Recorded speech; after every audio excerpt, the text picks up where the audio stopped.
Welcome back to the Resolution Room. Whether you're navigating conflict in your relationships, your work, or within yourself, you're in the right place. Let's step into the room. All right, Kimberly, can you please introduce yourself to the audience? Sure. I'm Kimberly Haley-Colem, and I'm here today talking to you about my work with my organization, Globalware, which does really bucket list immersive experiences in 26 countries around the world short term. Amazing, amazing. And just how did you get into this work and a little bit about your background? So it's interesting. My background was always very focused on international related topics. My master's in art history and MBA in international business. I grew up traveling a lot. I was really interested in languages, but I was working in a for-profit capacity in development for a company traveling in other countries. And since I'd already done a lot of the tourist thing, I was looking to use my free time when I wasn't working in a meaningful way. And that's when I started looking for maybe I can do some short-term service. And I found it's almost impossible. Nobody really wants to set up for that because the amount of time it takes, you have to take somebody off of whatever they're doing for their regular work to oversee you. So I just started doing it on my own and bringing other people with me when I would come back and tell people what I had done. And it kind of grew from there. And so, talk to me specifically about why you focus on short term service. Well, the reason it's short term is really primarily because that's what fits with most working professional North Americans. If you've got a mortgage or a family or a job, you can't usually take 27 months off to do the Peace Corps, and even 6 or 8 weeks is pretty untenable. So I recognize that most people, they're lucky if they get 5, let alone 10 days vacation time. And if they do have that, they're not necessarily wanting to give it all to serve. And so our short-term projects are really set up to work with a typical working person's schedule so that it's more reachable. And when you say service, what does that even entail? It's a big word. So every country, all of our programs are different. They're all offered throughout the year and ongoing. In Guatemala, we are installing concrete floors in the homes of single moms. Cambodia, we're assembling wheelchairs for landmine victims. In Costa Rica, we're working on a community center that we've been building this week. In Kenya, we build Wattle and Dobbs style homes. These are projects that are usually finished within a few days. So they really vary. But we also do, even though we're serving, we're also doing cultural and leisure activities. And then there's some free time as well. So that our 1 week programs are really divided between those three things, service, free time, and cultural activities. I really, really like to get away from the word even service, volunteering, charity, because the experiences that we're offering here are really about standing alongside someone as equals and having this experience of really getting to know and understand somebody from a non-consumer tourist perspective. You're getting to actually understand the real challenges and real beauties of someone with this kind of experience. So while we do work, I would say that the learning component is actually bigger because all of our volunteers coming into our experiences generally have never done that particular project before. And the locals are always faster and better at whatever it is we're doing. Right. And so, thinking about your own experiences, at what point did you begin to question the traditional sort of volunteer abroad or volunteering model? Well, because I really hadn't experienced it when I was going and looking for it, I was calling schools and churches and asking what I could do for them. And when I found other organizations that have these kinds of experiences, they tend to be focused on high school and college students that have a lot longer time to give, or they're affiliated with a church where proselytization and conversion was a big component, which I was less interested in. Mhm. And so really, I couldn't find this. I mean, that's a big reason for its genesis is I just couldn't find short term unless, Doctors Without Borders, where you have to be a doctor, and that's generally 3 weeks, or Engineers Without Borders. It was just, to me, a really big gap. Then after GlobalWare in the year 2000 started offering short-term programs, there was a proliferation for years there of organizations doing this, and some doing things, in a way that, I think most people would recognize as not being responsible, not starting from a community-led initiative, not making sure that vulnerable populations, whether it's children or anyone else, was being respected and protected. And so there were organizations as well that might better be termed as peddling poverty tourism, getting photos of standing in a poor village with someone, or not doing things that would help lead to independence and sustainability for the community along whom we serve. So, it really has been a roller coaster since then. I mean, there have been periods of time, when, there's less responsible experiences emerged, and then times when a greater awareness came about looking, uh, for what specific components of a service program someone should look for. So, really has changed over the years in terms of both what's available and the public awareness of what's there and what they might look for. And I'm sure you're aware of some of the research in international relations and humanitarian efforts where they talk about the hidden pattern of when helping becomes harmful. Yeah. And so, I guess in your experiences, what are some of the most common mistakes that you see in short term service or volunteerism? Well, starting with the specific mission principles of making sure that the project is locally sourced, led, and driven. And that's one of the key pieces, making sure that our staff are all from our local communities, and they're the ones making sure that the projects we're working on are something that's actually wanted and done in a local way. But I would say the other piece is making sure that we have a series of criteria that any project needs to go through for it to be a good fit for GlobalWare as well. So, for example, we do not put our projects in war-torn areas.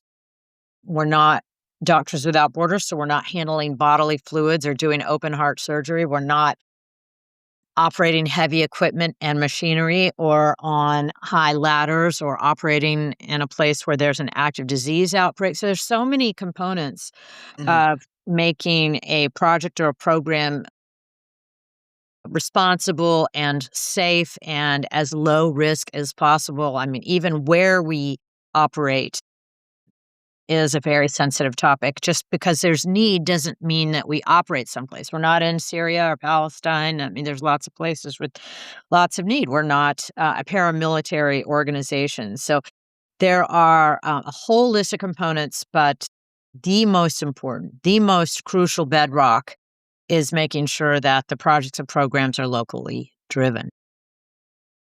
And I guess, again, from your observations, why do you think these patterns persist even amongst well meaning people? Yeah. Probably a lack of awareness, honestly. People who just haven't perhaps had the time to sit down and think about what someone's ripple effect will be when they go into a community. We structure a lot of our programs with questions. Mm. We open every day with questions and we close every day with reflective exercises, with the hope that we're keeping our participants actively engaged in that open listening mind frame because it's really easy to revert out of it. So I think that a lot of people, if you're in a typical routine of life, it's really easy to not understand your impact in a different culture because you're so used to operating in a culture you know. Mhm.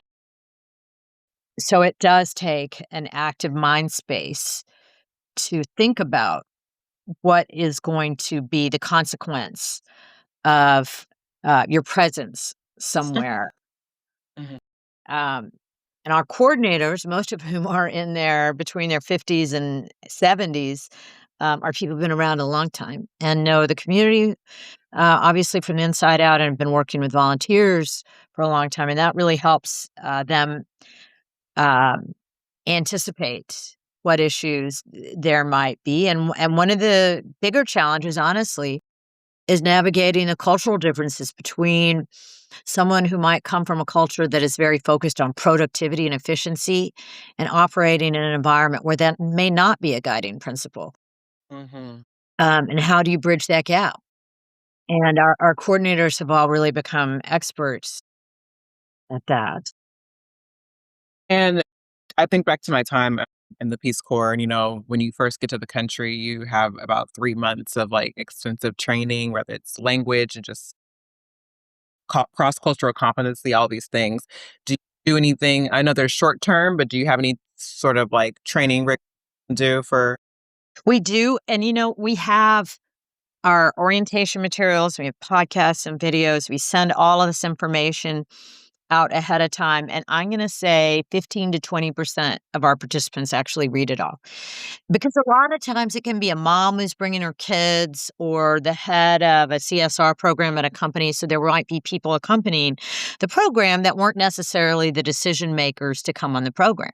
And so we're set up for that.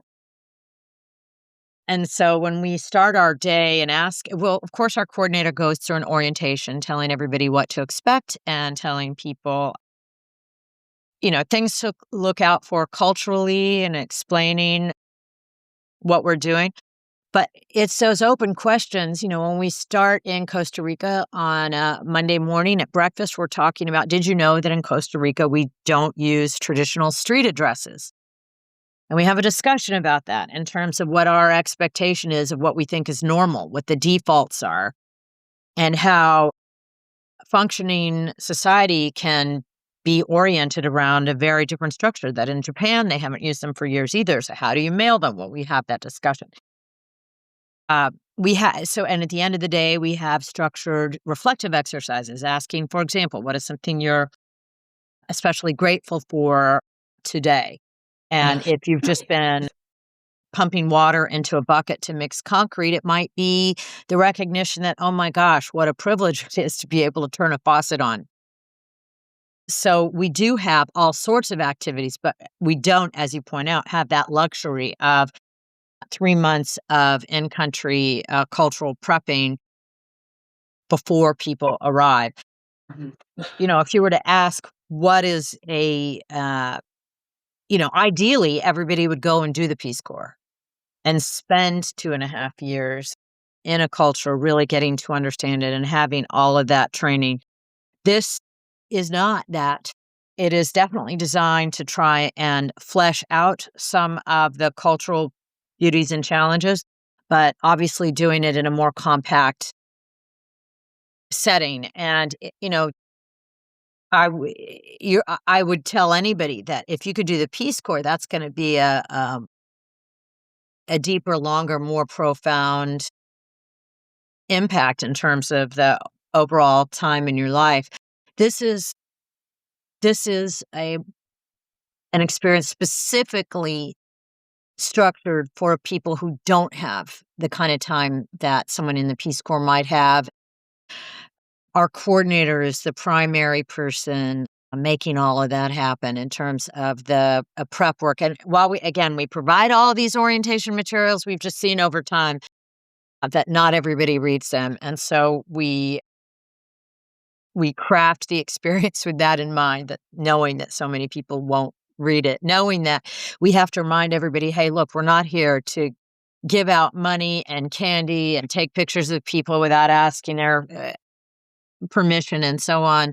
But our participants don't speak the language, right? Our coordinators bilingual, we have foremen and project people on site, and we're learning a lot visually Mhm. when we're standing aside next to someone showing us this is how you even out the concrete, and you're watching it. You're not reading an engineering textbook. So it's a smaller scale approach to a window into someone's culture. And so then what is the sort of end goal for your volunteers, or what does success look like in your model then?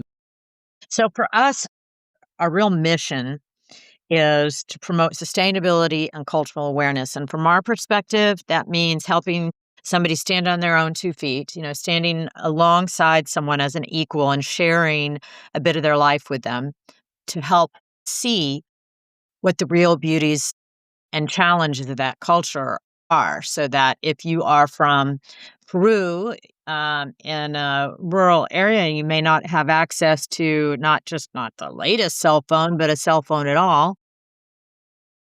Many actually, if you're outside of the cities, don't have access even to schools or easy access to healthcare, and that's a real challenge. Whereas a real beauty might be that they spend hours more a day with their friends and family and their faith than someone from a North American culture might. Mhm. And so the goal is that our volunteers have a better sense for that than they would have if they had just gone on a traditional tourist program where they're getting off and on buses and going to churches and museums and standing in line and being ushered through souvenir shops, all of which there is a place for. This is a very different experience.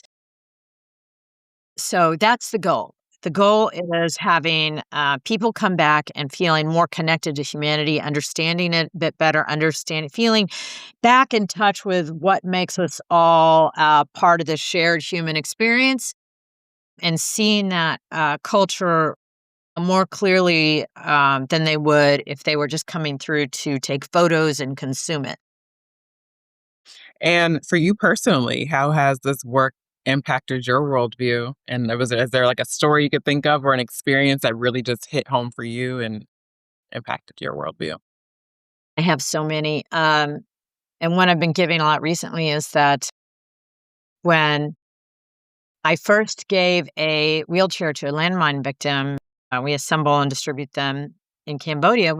United States and Vietnam put a lot of the landmines there, and they've been cleared in the tourist areas, but there's still plenty of rural areas where children find them. And, they're small and round and colorful usually, and they're maimed if they're not killed. So many of them just don't have access to mobility. And I thought that giving a wheelchair to a child and looking at the child, that this was going to be this connected moment that would stay with me forever. And while it was looking at the eyes of the mother of the child, as a mother myself, that really stayed with me because it was looking at how her vision for the future of her child, that change and hope behind her eyes, that I could have written a check for a bunch of wheelchairs Mhm. instead of a big carbon footprint of getting on an airplane. But it would have lacked what it did to my brain in that moment and my connectedness to humanity, and also to hers, to showing her that I care enough to show up and spend this week with you and be beside you and look at you and hug you and understand you. And of course, we get criticism saying if people just wrote checks, it would be much more efficient. And yeah, in terms of an efficiency mindset, that is true. And this is where having those discussions about why do something? What's the how for it? Is this really about efficiency and what you measure, or is it possible that there's something deeper and more meaningful that's harder to measure that can happen because of this? If I could wave a magic wand and make airfare have no carbon footprint and not impact people's times away from their friends and family and do all this, I would.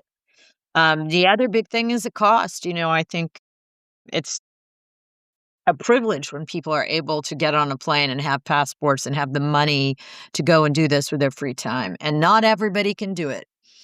And that's to me a real challenge for our organization is wanting this to be something logistically feasible for everybody. But it's $1,500 for the week, and not everybody has that.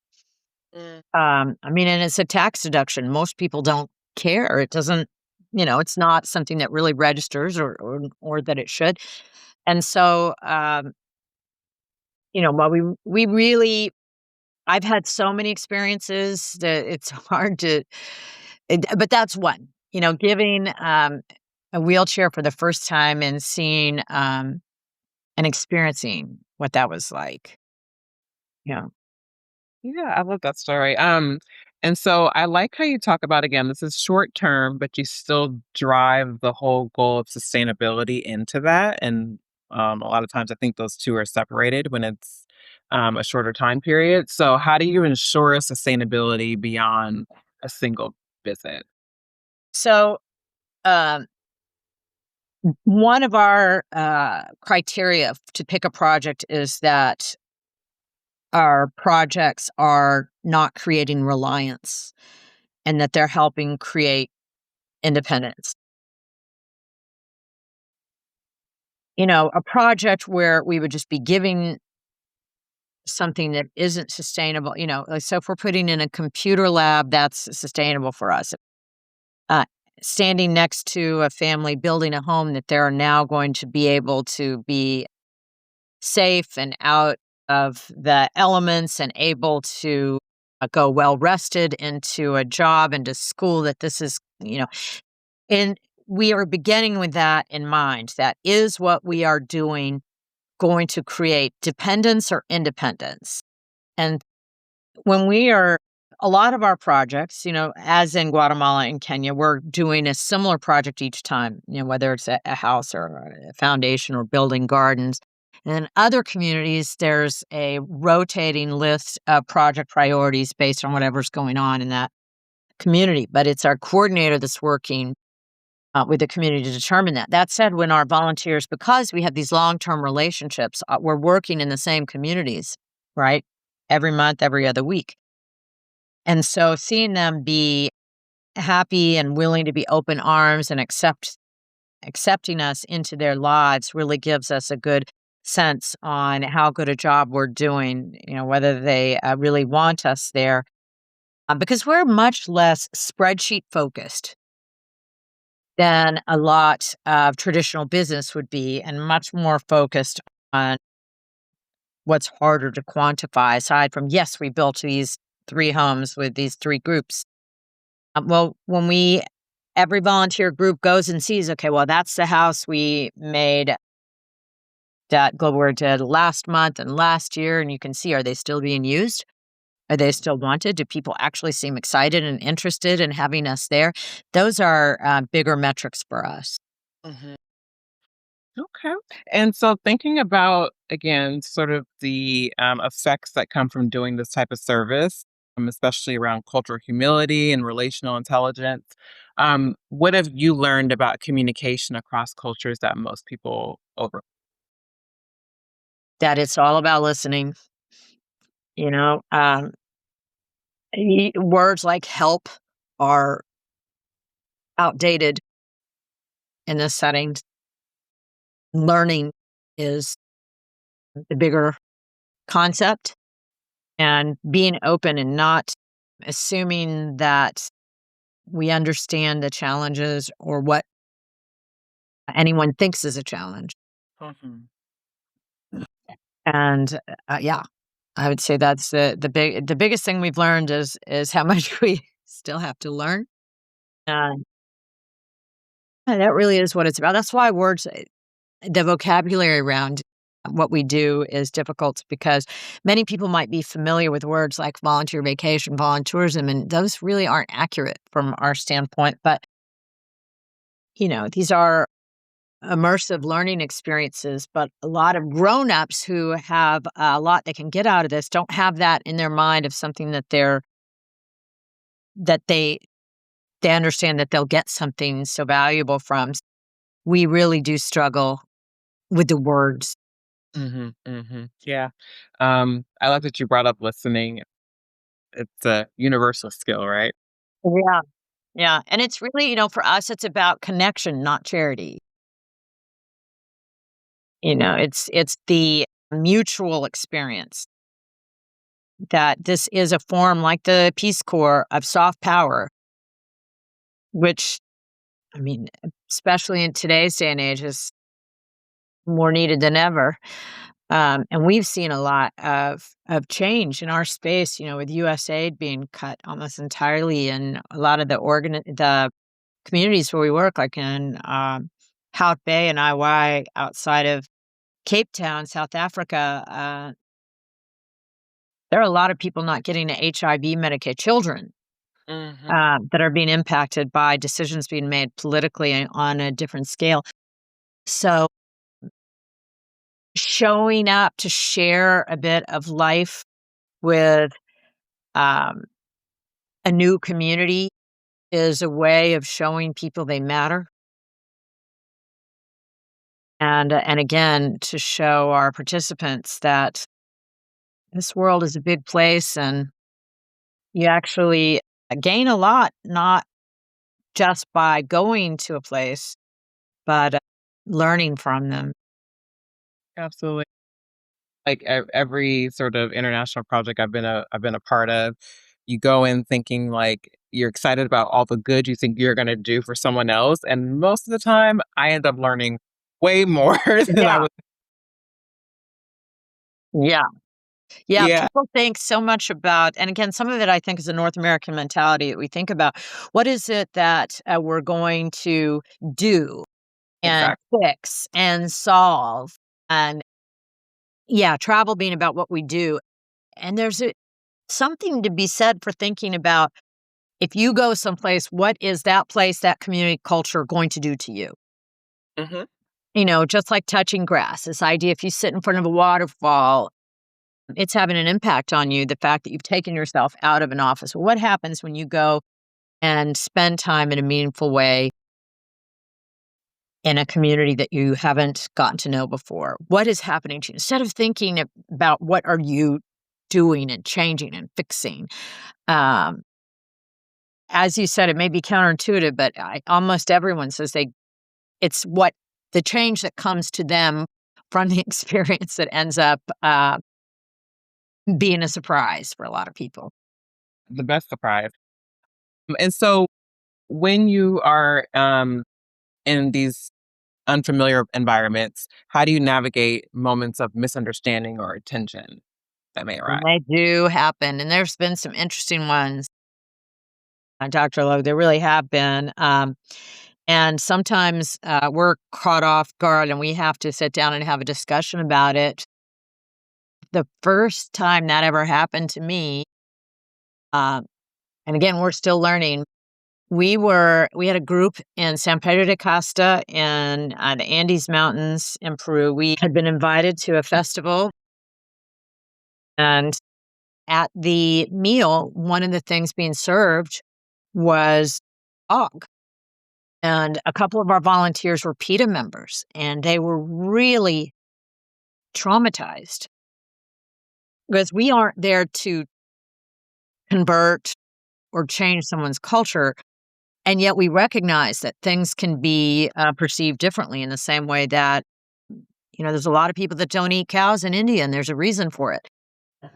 And so we learn to have more expectation setting discussions and reminding people that we're not there to change a culture, because this does happen, as you mentioned, that trying to manage these differences and background. Now, again, and because our coordinators have done this for so many years, it's harder to surprise them now because they've seen what are the surprises, what are people delighted by, and what might they be horrified by. Mm. And now so I won't say that we'll never be surprised again, but those are the kinds of things that, even one of the big things is trying to get uh, a reservation of judgment. there's a lot of teen pregnancies in Guatemala, for example, and there's a once you understand the reasoning behind it and how deep the issue is and various components of it, even in terms of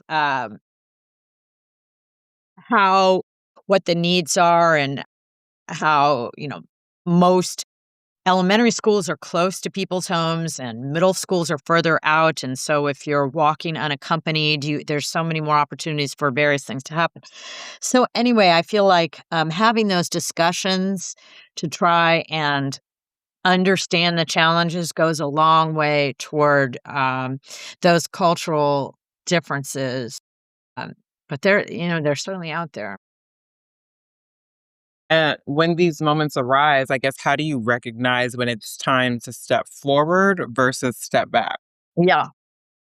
So that's largely the judgment of our coordinators and the experience that they've had. And we've had, you know, the kind of thing that our coordinators will step in on is if volunteers arrive early and they're wanting to go and buy, candy or hand out money, that kind of thing. Our coordinator will step in, but our experiences start with our orientation.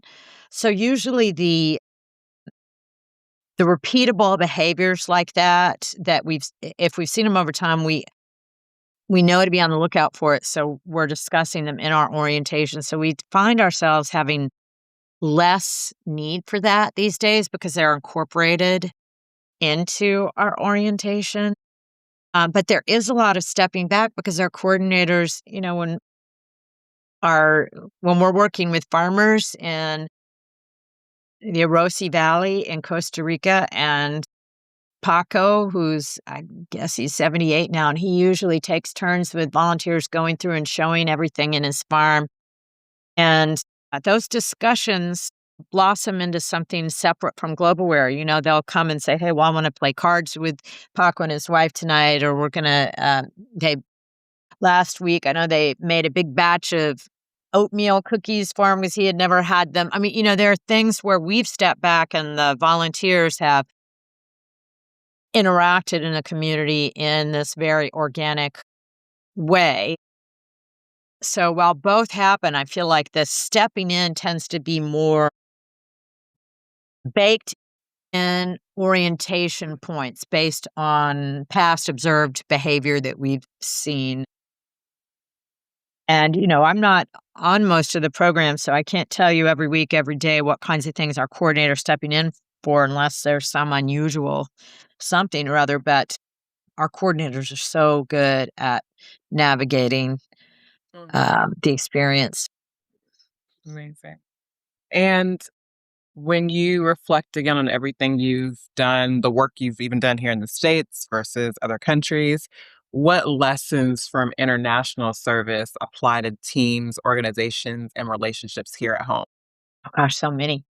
So many. So I'll just pick a few. One is gratitude and the happiness and joy it creates.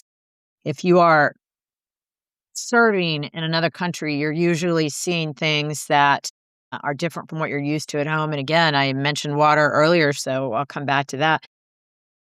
In terms of learning, it helps you feel joy and gratitude for whatever things you might take for granted, and keeping an eye out for that, of feeling that joy in gratefulness, in Mm, gratitude. And then certainly um, the big lesson in how we are should always be students, life students, to learn from our what might begin as strangers and become friends, that we all have something to learn from one another. Rick Steves, he's his travel company. One of the things he likes to say is if you really get to know people, you won't want to bomb them. And when we get to know people and see how the humanity in most people, it really does shape our perspective. And really, in terms of the best souvenir we could take away from serving internationally, is a greater global perspective, right? So, um, gosh, so many lessons. I love that quote you just shared, though. That's amazing. I've never heard that one before. So when we're also looking at how these show up maybe again in workspaces more locally, I'm just trying to make the connection for those who maybe haven't done any traveling or any service, what they can take from here and conversation and apply it locally. So where do you see some similar sort of helping without listening patterns showing up in the workspace? Yeah, right. Well, and yeah, yes, I because the importance of listening for all of us in our everyday lives, not just in the workplace, but obviously even at home with our family and friends, how easy it is for us to forget to listen. And I do think that environments like this, where everything is different, the food, the architecture, the language, the music, the default expectations, so many of these things are different that it kind of shocks your brain into recalibrating what your day-to-day expectations, routine, and behavior are. And so serving in that way where you're turning something on and you're somehow triggering that part of your brain when you come home, all of a sudden, I do think it's easier to have that perspective when you're at work. How much time are you working and speaking rather than listening? And instead of thinking that you have the answers first, instead beginning with making sure that everyone is being heard in terms of understanding the challenges, because it is one of the things that we all do is we think we understand the challenge, and sometimes it's actually far more complex than what the surface might show us. And so, yeah, I think being in other countries to have those kind of lessons reach a different part of your brain can make you more quickly chemically accept a different way of thinking, you know? My goodness, if you can make that work in a completely foreign country, I would hope that you can make it work in your in your workspace, right? When we're a little more overlapped in our culture. And so then building on that, then how can people begin shifting towards more collaborative, trust-based approaches? That's a good question, and maybe something I should think on because I don't have a ready answer for you. I'm so focused on what people are doing on our programs, and something we don't have that the Peace Corps does is kind of a reintroduction back into your life and what does that segue look like, and what are ways you can incorporate what Mhm. you've learned. We don't have any sort of process for that other than our, these reflective exercises we do on a daily basis. But I'd love to know for people who've been on the programs if they would reach out to us because we would love some ideas on that. I think that's a great idea. Yeah. Well, then, if someone wants to start quote unquote doing good more responsibly, where do you think they should begin? Like, if they don't have the resources to do a Right. program, what can Well, they? I mean, I think getting involved first and foremost into your own neighborhood, your own backyard is very important. In fact, we really like to remind people that we think that's where community service really starts, is where you live and making sure that your neighbors are okay, obviously your friends and family, and there's no end of um, local service opportunities, but even any place where your schools or faith-based organizations almost always have a great way of giving back, but there's always some neighbor who hasn't been checked on, a fence that can be fixed, food that can be brought. So I I think that people lose track of how much impact they can have. They think, hey, I'm not a surgeon, I'm not an engineer. What kind of impact can I have? But obviously, there are so many, even